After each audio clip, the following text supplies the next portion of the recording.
ওয়ালাইকুম সবাইকে, কে কোথায় থেকে দেখছেন। এই যে 5000 লিটার ট্যাঙ্কি লাগানো হয়েছে, এখনো মোটরটা আসেনি, লাগানো দেখতেই পাচ্ছেন।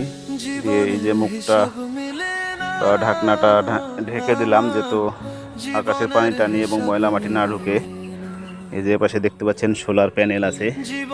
এই যে পাশে এটা দেখতে পাচ্ছেন ট্যাঙ্কির উপরে আছে আমি, সেটা হলো ওয়াশ লাইন, যেন ট্যাঙ্কিটা ওয়াশ করা যায়, যে এপারে পানি ছেড়ে, সেই জন্যে আর কি।